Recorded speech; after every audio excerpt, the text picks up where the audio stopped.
Panamá desiste de los Juegos Centroamericanos y del Caribe, eran 310 millones de dólares, pero se va a dedicar eso, obviamente, a la salud, que es lo que se necesita, ¿no?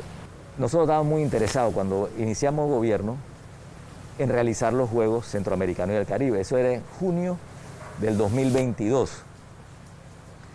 Sin embargo, Panamá requería primero una cantidad de millones para iniciar la construcción de infraestructuras deportivas. Entonces, se le solicita al Ministerio de Economía y Finanzas si los recursos en este momento están, pero el otro problema era el salud. O sea, ¿cómo vamos nosotros a licitar esos proyectos de infraestructura deportiva, sabiendo que la mayoría están en la provincia de, todos están en la provincia de Panamá, con el problema, por ejemplo, que tenemos nosotros con el COVID-19? Entonces lo que se decidió allí era decirle al equipo que está manejando el tema de estos Juegos Centroamericanos y del Caribe, decirle, uno, que esos recursos que son ahora mucho más limitados, se van a utilizar en el tema de salud. Y anunciarle al Comité Olímpico Panameño y a los organizadores de estas Olimpiadas, de estos Juegos, de que Panamá no va a proceder con esos Juegos. No hay manera de que nosotros con el COVID podamos tener listo y utilizar recursos que no tenemos en esas infraestructuras deportivas. Yo estaba muy entusiasmado al inicio de gobierno con esos Juegos, personalmente, pero no hay manera de que nosotros podamos cumplir. Entonces preferimos de antemano decirle, hey, no podemos.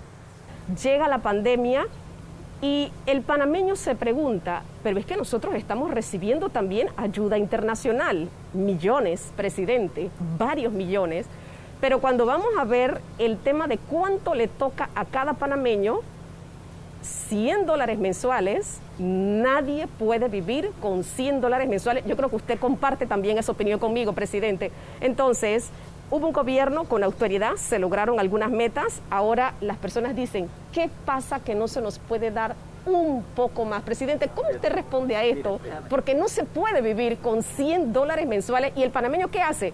Sale a la calle a buscar cuando se le acabaron esos $100. Ok, fíjate, y es bien importante. Nosotros, cuando llegamos, por ejemplo, tuvimos que salir y ahí hubo una emisión de bonos de 2.000 millones de dólares. ¿Para qué fue? Para poder pagar una cantidad de deudas que encontramos, cuentas por pagar por más de 1.700 millones de dólares. Eso era importante, o sea, teníamos que pagar eso. Te mencioné algunas. Lo otro es que nosotros también hemos tenido, o sea, desde el punto de vista de presupuesto, necesitar esos préstamos, esos recursos afuera para poder cumplir con el presupuesto. Y lo otro es el tema, por ejemplo, de los recursos que se han tenido que utilizar para poder apoyar el sistema de salud. Y por otro lado, los apoyos sociales, el Panamá Solidario. Nosotros estamos atendiendo más de 1.400.000 personas. Y esta pandemia va a durar muchos otros meses. Yo no voy a comprometerme en algo de decir una cifra que puedo de repente sostenértela por 1, 2, 3 meses y después no la puedo sostener. Lo que sí nos hemos comprometido adicionalmente a ese bono de 100 balboas, que queremos y vamos en ese camino de pasarlo del bono, ese físico, a lo que es el vale digital. Ya nos faltan un par de circuitos. Uno de los circuitos que me falta, por ejemplo, es el 85, la chorrera, que va a pasar del bono, papel, a el vale digital.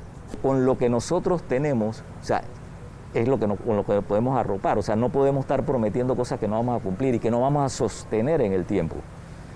A mí me gustaría, obviamente, entregar mucho más, por supuesto. Pero, ¿y cuando no lo tengamos, qué digo? Panamá era un ejemplo en el mundo y en América Latina por las cosas que se estaban haciendo. Hoy en día, presidente, hay países que no nos quieren, no quieren recibir a panameños por el temor y por la alta incidencia de casos, tanto de contagios como de muertes por la COVID-19. Ahora, en la mente del presidente Laurentino Cortizo está abrir un tercer bloque. Todos los lunes a las 10 de la mañana, todos los lunes en Presidencia se reúne el equipo salud con otros ministerios, o sea, el ministro de Comercio, la de Trabajo, Economía y Finanzas.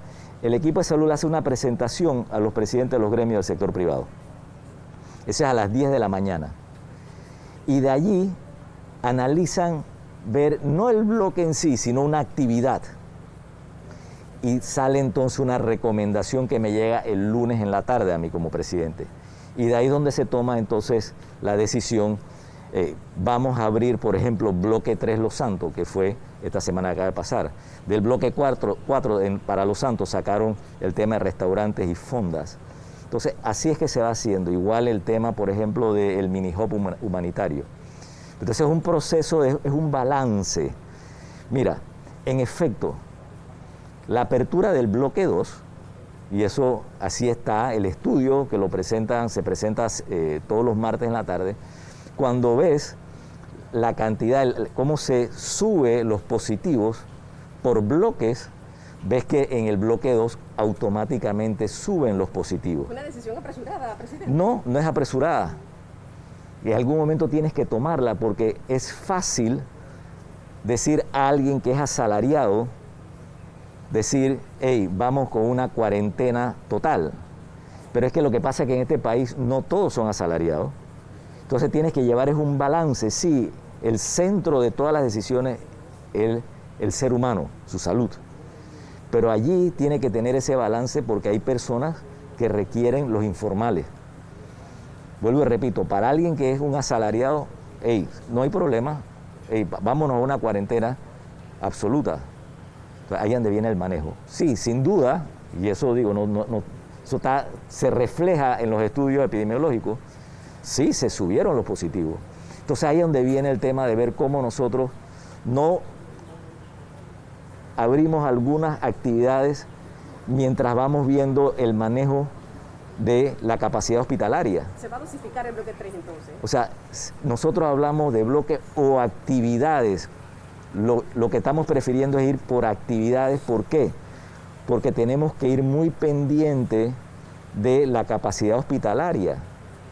O sea, si nosotros no podemos, por ejemplo, ha ido subiendo, por ejemplo, los pacientes en cama, ¿okay? Y está subiendo, y ha ido subiendo también pacientes de unidad de cuidado intensivo. Entonces, ese es un tema de que sabemos perfectamente bien que de abrirse, vamos a decir, un tercer bloque que no se va a abrir, estamos hablando de actividades, eso puede inclusive aumentar el contagio. Vuelvo y repito, es muy complicado, por ejemplo, saber que tienes un virus con asintomáticos. Y hay muchos asintomáticos dando vuelta en el país, en el mundo, que están contagiando. Presidente, yo quiero tocar un poquito este tema porque ha llamado mucho la atención de los panameños. El tema de los hijos del expresidente Ricardo Martinelli. Aquí hay muchas aristas, hay una autorización que da el ministro Sucre, precisamente cuando en Estados Unidos se había esta investigación sobre lavado de dinero, algo muy importante, y hemos visto cómo se ha desenvuelto todo este tema, los hijos del expresidente hoy en día presos en Guatemala. Puntualmente, sus consideraciones en torno a este tema. Bueno, déjame decirte algo bien claro. Primero, panameños solicitaron entrar a su país y se inicia un proceso que pasa, obviamente, Ministerio de Salud, Relaciones Exteriores, Migración, y se alerta al Ministerio Público. Ese proceso se inició, se cumplió, y cuando se cumple, después de un par de semanas, entonces se le autoriza a uno a que regrese a Panamá. Pero el proceso fue transparente. Se desconocía de la investigación. ¿Perdón? Se desconocía de la investigación de lavado de dinero en Estados Unidos. Sí, se desconocía. Recuerden, también tienen casos pendientes en Panamá. También hay casos pendientes en Panamá. Lo que se hizo es el proceso de los vuelos humanitarios, de que cumplieran con todos esos procesos para evitar los problemas que han podido tener. Y tomó alrededor de 2 semanas. O sea que fue un proceso donde se alerta al Ministerio Público, están solicitando fulanito de tal, un permiso, un vuelo humanitario. Cuando se acabó el proceso, inclusive se le notifica que hubo hasta un cambio de fecha al Ministerio Público. Cumplieron y se les dijo puede entrar, pero se hizo de una manera transparente.